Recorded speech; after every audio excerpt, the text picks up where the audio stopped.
para el COVID. No sé si me entendiste. Sí.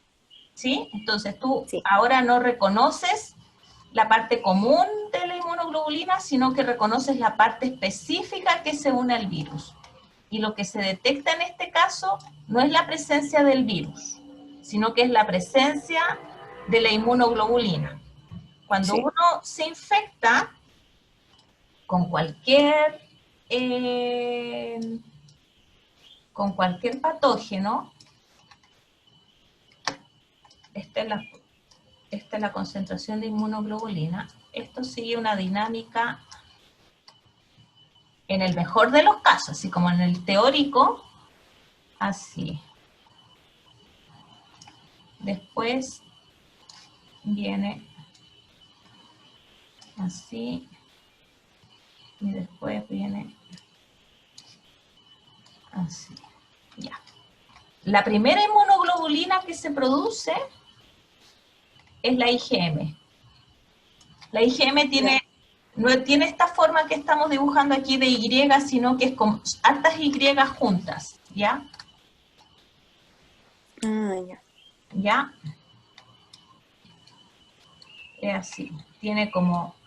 Es como la primera respuesta. A ver, pongamos aquí toda la maquinaria, es rápido producir esto y puede producir detecciones múltiples. Después, cuando ya tu cuerpo, o sea, esta es la primera reacción inmune, que tu cuerpo ya empezó a aprender un poquito más de qué es lo que te está infectando, genera una respuesta específica que son las IgG. Las IgG y las IgM se producen en la sangre. Se producen en la sangre y dan vuelta por todo el cuerpo, detectando, monitoreando dónde hay virus para unirse a él. Una vez que se produce esta unión, el virus queda inmovilizado. Ya no es capaz de entrar a la célula que está infectando, por ejemplo, esta célula que estoy dibujando acá. Esto representa una célula. El virus no se puede unir porque está rodeado de anticuerpos que lo tienen inmovilizado.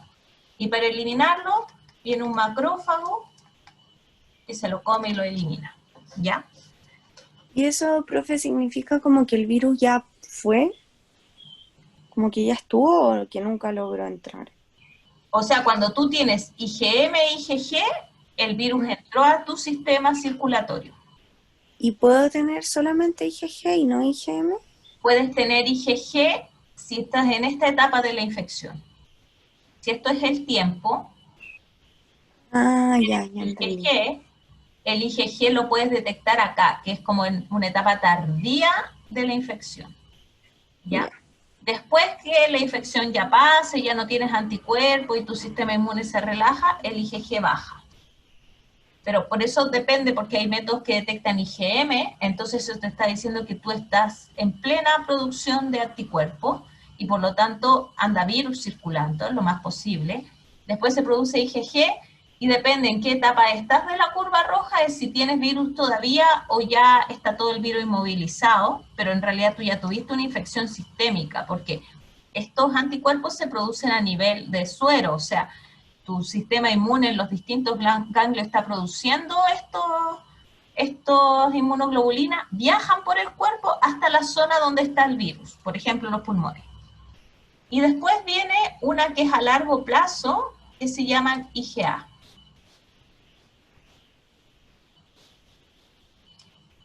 Las IgA no andan en la sangre, estas se ponen exclusivamente en las mucosas.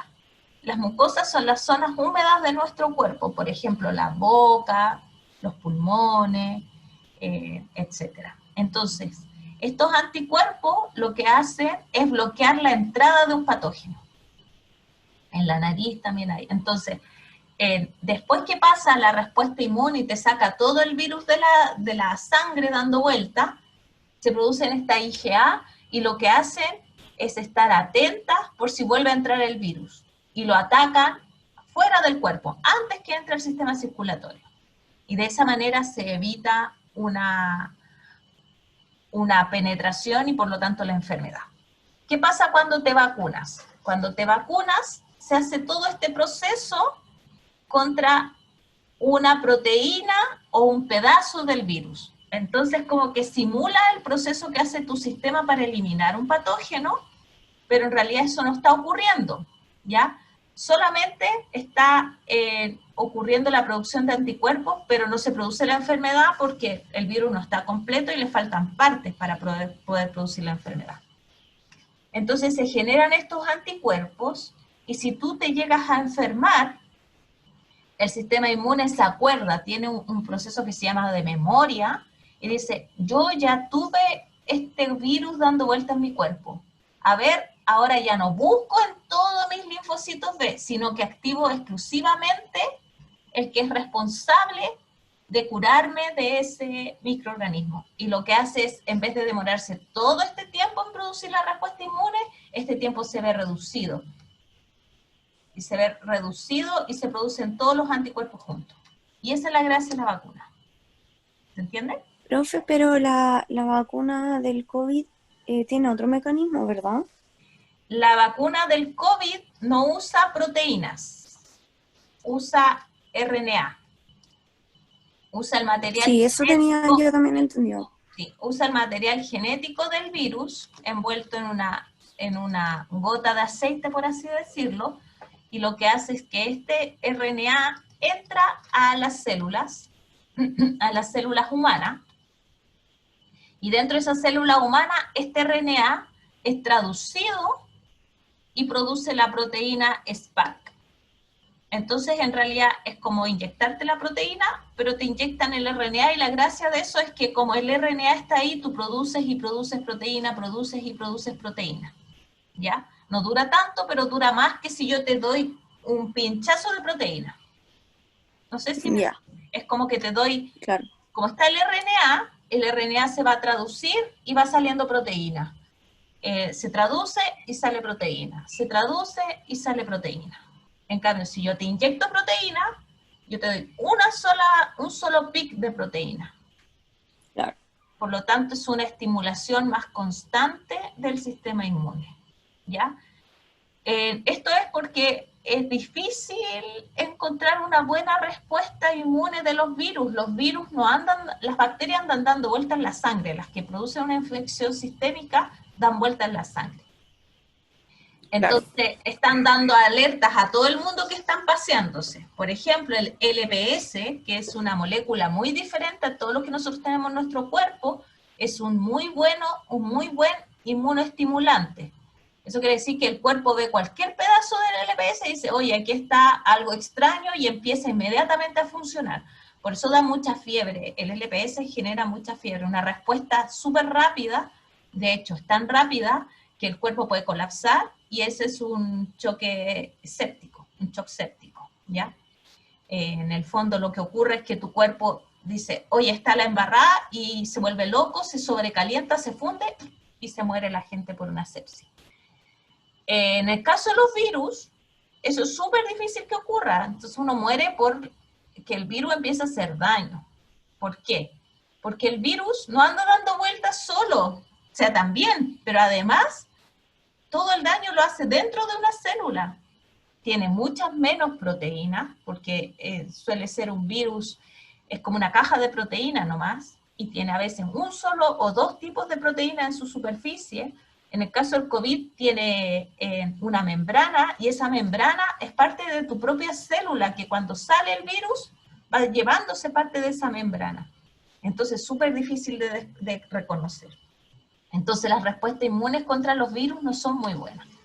Y por si fuera poco, como es un virus RNA, es un virus cuyo material genético no es DNA, sino que es RNA, el RNA no es tan estable. Bueno, por eso se transporta a menos 70 grados la vacuna, que está hecha de RNA. Es algo que a temperatura o en exposición con el aire empieza a dañarse. Y cuando el RNA se copia, hace copias de sí mismo para producir más virus, comete errores, porque esta molécula de RNA está dañada.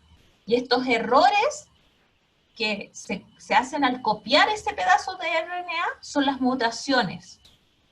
Y por lo tanto, los virus tienden a mutar, los virus RNA mutan muy rápidamente. De hecho, se piensa, o se habla, en el caso del VIH, en el caso del COVID, no se ha cuantificado, creo yo, las tasas de mutación es tan alta que tú no hablas de una especie de virus, se habla de una pseudoespecie. En el fondo, una persona que está produciendo virus tiene más de una secuencia genómica, tiene muchas secuencias genómicas de ese virus. Y eso hace que si tú haces un remedio que ataca una proteína, esa proteína va mutando y al poco tiempo ya no funciona. Por eso en el caso del VIH, que es un retrovirus, también es un virus RNA, se usan 3 blancos, es una triterapia. Se usan 3 blancos diferentes del virus. Entonces, si muta en una parte, todavía te quedan otras 2 herramientas para atacarlos en otras partes, por así decirlo. ¿Se entiende, Marta?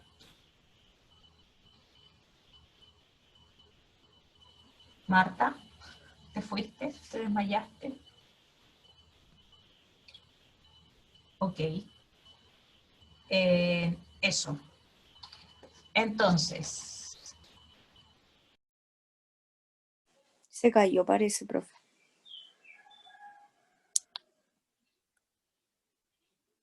Profe, no le escucho, está silenciado. Sí, ahí sí. ahí sí. ¿A dónde me escuchaste? Seguía hablando eternamente. ¿Cómo? ¿Hasta dónde me escuchaste? ¿Me escuchaste lo del VIH? Sí, o sea, hasta ahí llegué y ahí se cortó. Ah, ya, si no hable más que eso. Entonces hay una triterapia en el caso de los retrovirus, porque como van mutando, van cambiando, te aseguras de que si con un remedio atacas una parte del virus, y si llega a mutar y por lo tanto ya no le hace efecto, tienes otros 2 blancos de acción y que los puedes atacar. ¿Ya? Ya. Yo creo que vamos a tener que dejarla hasta aquí por la hora. Sí. El lunes vamos a ver PCR. Solo voy a hacer aprovechar los 2 minutos que me faltan para hacer una pequeña introducción. Ahora, es súper importante destacar que el conocimiento del DNA no es algo que lleve muchos años. Piensa que en el 50, en 1953, se descubrió la estructura. Claro, tú dices, ya hace 70 años, sí, es verdad, hace 70 años, pero pasar de entender la estructura a lo que podemos hacer ahora a nivel de DNA es, pero gigantesco. O sea, existen métodos de edición genética. Tú puedes editar la secuencia de una persona. No sé si has escuchado de repente las noticias que hacen campaña para que un niño que tiene una enfermedad genética use el tratamiento más caro del mundo, que vale alrededor de... Ya, esas terapias son terapias basadas en edición genética. Lo que hacen es darle toda una maquinaria que se realiza en las bacterias que permiten editar el DNA, o sea, ven las fallas y las arreglan. Entonces tú les dices, mira, quiero arreglar este gen, le das una instrucción, todo con forma de molécula de RNA, le dices, mira, esta secuencia es la correcta. Entonces todos estos genes y proteínas entran a la circulación, buscan dónde están las fallas y la reparan. Entonces, no desconozco el porcentaje de eficiencia de los distintos tratamientos. Lo que sé es que hasta hace un año varios eran experimentales, porque esto sí que lleva poco tiempo. De hecho, la persona que descubrió toda esta estrategia el año pasado se ganó el premio Nobel, recién. Pero para que veas hasta el punto que ha mejorado. Hay un documental que se llama Antinatural en Netflix, que habla un poco del CRISPR-Cas9, que es esta forma de edición genética. Hablan de personas tratadas contra enfermedades genéticas, hay toda una dinámica. De hecho, hay tratamientos contra el VIH con esta metodología, pero no todas están funcionando al 100%. ¿Ya? Pero a lo que quería llegar era que en el fondo han avanzado tanto las técnicas de biología molecular que ya hasta eso se puede hacer, reparar a nivel interno estos errores genéticos que pueden producir una enfermedad.